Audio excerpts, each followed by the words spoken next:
Rafael Marín, eres coordinador aquí en Almería de las organizaciones de Stop Desahucios. ¿Y por qué estáis movilizados aquí ante Cajamar? Pues mira, resulta que con Cajamar tenemos entablado negociaciones, pero como acuerdo previo habíamos quedado en que nosotros no presionábamos movilizándonos y ellos a cambio no presionaban ejecutando las hipotecas en los juzgados.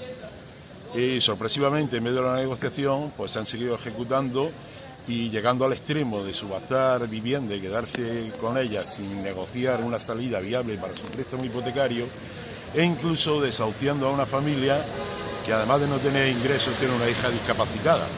Bueno, resulta que esta familia es la tuya. Estamos hablando de tu hija, que es discapacitada. Cuéntanos qué grado de discapacidad tiene y cuál es tu caso. Ajá. Pues en mi caso, mi hija tiene una discapacidad superior al 33% y en la actualidad está percibiendo un ingreso de 426 euros, que es el subsidio mínimo. Mi mujer y yo no tenemos ingresos de ningún tipo y a pesar de ello, intentando negociar con Cajamar un alquiler social, pues Cajamar ha preferido instar a juzgado para que me lancen y estamos esperando que el desahucio salga con día y hora en los próximos días. Es decir, que os podéis quedar en la calle. Nos podemos quedar en la calle y no tenemos otro sitio donde ir. Y además, al no tener ingresos, tampoco podríamos acudir a un piso de mercado libre de alquiler. Bueno, pero esto es más trágico todavía, porque hay alguna sentencia judicial a tu favor. Detállanos tu caso. Sí, en concreto hay una sentencia de la Audiencia Provincial que declara que hay cláusulas abusivas que obligarían a recalcular el importe por el cual Cajamar se adjudicó la vivienda. Y sin embargo, parece ser que hay buena conexión entre Cajamar y ese juzgado de instancia, pues se niegan a ejecutar la sentencia y nos obliga, desde luego, a recurrir en amparo al Tribunal Constitucional. Claro que a la velocidad que se marcan lo que es los desahucios y los lanzamientos, puede que llegue el Constitucional demasiado tarde. Ajá. Y también creo que tienes otra hija con más discapacidad aún. Sí, exactamente, tengo otro familiar que aún con mucha más discapacidad, con 82%, pero en fin, todas estas cuestiones no están siendo tenidas en cuenta con Cajamar, puesto que estando negociando en la mesa, sin embargo, se lanzó la subasta de la vivienda de un compañero de Roqueta y mi lanzamiento. Probablemente intente Cajamar a la cabeza visible de los tres estos desahucios que somos Roqueta, Almería y Bajo Andaral, intenta a la cabeza visible tomar algún tipo de represalia pensando que por ello el movimiento por la vivienda de Almería se va a disolver. Se están equivocando.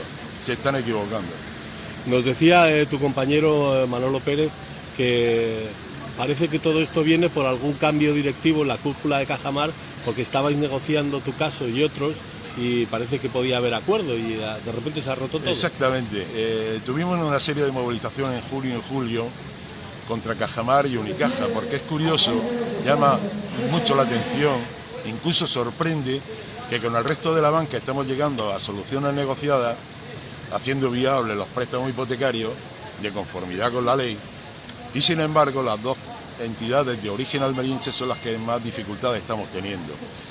Esto nos obligó en el mes de junio y julio a una serie de movilizaciones que culminaron con llamadas de las direcciones territoriales de ambas entidades para negociar. Y hemos estado negociando hasta que sorpresivamente en enero, sin embargo, no respetan el acuerdo de no efectuar reclamaciones judiciales irreversibles y se subastan viviendas y se lanzan incluso desahucio con lanzamiento a compañeros. Posteriormente nos enteramos que el 15 de diciembre la dirección territorial de Cajamar, el interlocutor nuestro, había sido ascendido y habían nombrado una nueva directora territorial y desde luego, como no puede ser de otra manera, interpretamos que este cambio y este incumplimiento se produce por el cambio que ha habido en la dirección territorial. ¿No habéis vuelto a tener contacto con ellos? En la práctica no, porque estamos manteniendo una sesión negociadora, un par de sesiones negociadoras al mes, y en la última sesión del 24 de enero, en mi caso concreto, cogieron documentación que les presentamos e incluso habíamos acordado para el 6 de febrero una nueva reunión. Sorpresivamente el 1 de febrero nos llega del juzgado una petición de Cajamar pidiendo que me lanzaran de la vivienda con derrajamiento de la puerta y sin miramiento y consideración de ningún tipo. ¿Nos puedes comentar cuáles son los casos más graves que estáis actualmente tratando?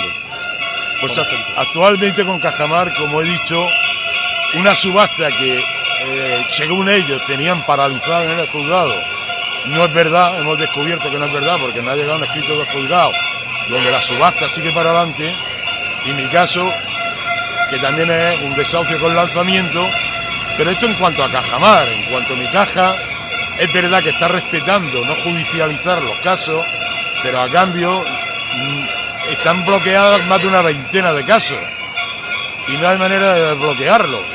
Y claro, siguen llegando nuevos afectados y esta cantidad se está incrementando continuamente. Por el contra, hay otras entidades financieras que han llegado casos incluso muy graves y sin ningún problema se han solucionado y hemos entablado la negociación. Estoy hablando de banca tradicional como la Caixa, como el Banco Sabadell, incluso el BBVA. Y sin embargo, estas entidades de origen almeriense reconocidas con medallas de oro de la provincia, alabadas y ensalzadas tanto a nivel local como autonómico, son las entidades que más dificultades estamos teniendo, llegando a extremos de lanzar a familias de su casa y colocarla debajo de un puente. ¿Crees que se va a llegar en algún caso a ese extremo real tan dramático? Desde luego vamos a hacer lo posible, lo imposible para conseguirlo. Queda alguna baza judicial, como he hablado antes, nos vamos a dirigir al Tribunal Constitucional en recurso de amparo. E incluso queda por ahí alguna otra baza como la moratoria, que significa que al menos de aquí a mayo no me puedan echar.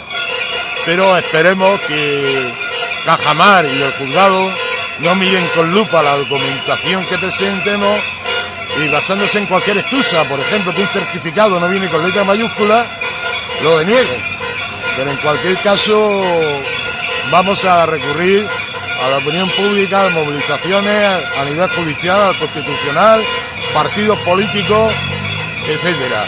La sociedad almeriense tiene que saber, y la sociedad andaluza tiene que saber sus entidades de cabecera, sus entidades de las cuales nos sentimos tan orgullosos, qué política tan nefasta y criminal llevan con respecto a la vivienda única y habitual de los andaluces. Tú y tu mujer sin ningún ingreso. Sin ningún ingreso, como te he contado, yo estoy ya en edad de jubilación y estoy negociando con la Seguridad Social mi pensión, puesto que tengo alguna deuda con ellos, y mi mujer está en paro absoluto.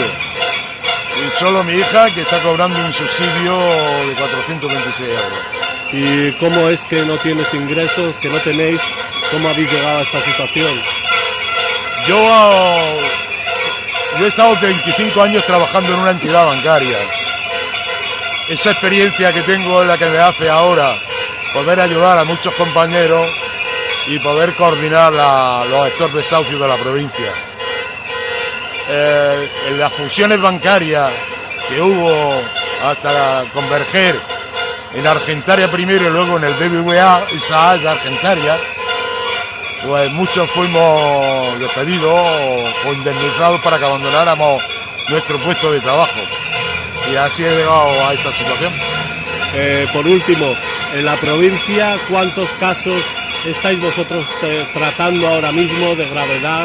¿Cómo está la cosa? Ahora mismo superamos 150 casos.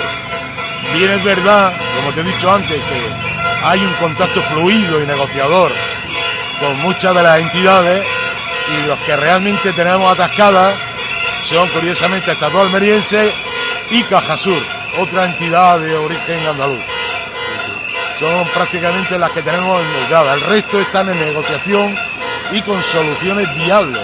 Además, no hay peligro de perder una vivienda, al menos mientras estemos negociando y luchando. Es decir, que todavía, afortunadamente, no hay ninguno de vuestra organización que esté en la calle. No, eso... Llevamos ya 5 años en el movimiento social por la vivienda habremos visto alrededor de 3.000 casos y podemos vanagloriarnos hasta ahora, y a lo mejor esto es un estímulo para que Cajamar me eche, de que no hemos perdido jamás una vivienda, jamás hemos perdido una vivienda. En todos los casos ha habido soluciones, muchas de ellas a través de la presión, del binomio presión-negociación, pero no hemos perdido jamás una vivienda. Quizás esto es lo que Cajamar pretenda, de que sí hemos perdido alguna, y además la figura del coordinador. Entonces podemos decir que en 5 años de lucha habéis ayudado a aguantar 3.000 viviendas. Exactamente. Al menos 3.000 casos habremos visto a lo largo de 5 años. Y jamás hemos perdido una vivienda. Y se han encontrado siempre soluciones de toda clase de equipos de toda clase, porque ha habido actividades sociales, ha habido reestructuraciones de la deuda y haciendo viables los préstamos, ha habido acuerdos fuera del código de buenas prácticas, pero siempre, nunca se ha dejado a nadie en la calle. Ahora Cajamar se puede apuntar el dudoso honor de ser la primera entidad que deja a una familia en la calle, de verdad. Y ¿realmente vais a poner alguna demanda en los tribunales a las entidades con las que tenéis problemas? Nos comentaba Manolo Pérez que pensabais llevar a los tribunales por incumplir el código de buenas prácticas. Sí, hay algún tipo de entidades menores, como Banca, que es la antigua Nueva Casa Galicia, Caja Sur, que lo que vamos a hacer es no esperar a que ejecuten hipotecas y lancen a la gente a la calle, sino que si no cumplen con la ley, lo que vamos a hacer es demandarle nosotros a ellos. Sí, va a ocurrir esto. Y por supuesto, en mi caso, además del recurso de amparo constitucional, estamos denunciando ante la audiencia provincial la actitud de este juzgado de instancia en concomitancia absoluta con Cajamar. ¿Y bajo qué acusación llevaríais a los tribunales a esas entidades? Vamos a ver, existe desde mayo de 2013, existe, a raíz de que la primera sentencia del Tribunal Europeo de Justicia, existe un llamado Código de Buenas Prácticas que, como digo, es raquítico y pide unos requisitos enormes. Pero incluso en aquellos casos en que se cumplen esos requisitos, hay entidades que se niegan a aplicarlos y están obligados. Los bancos se podían adscribir o no adscribir al acuerdo, pero los que se adscribían estaban obligados a cumplirlo y se han adscrito todos porque les permite una publicidad de que ellos no ejecutan hipotecas, no echan gente a la calle, sino que negocian. Sin embargo, hay bancos como Unicaja, Cajamar y algunos menores como Banca, Caja Sur, que se niegan a aplicar ese código de buenas prácticas, aún cumpliendo los requisitos. Y desde luego a estas entidades las vamos a denunciar en los tribunales. Muy bien, muchas gracias, Rafael. De nada, a ti.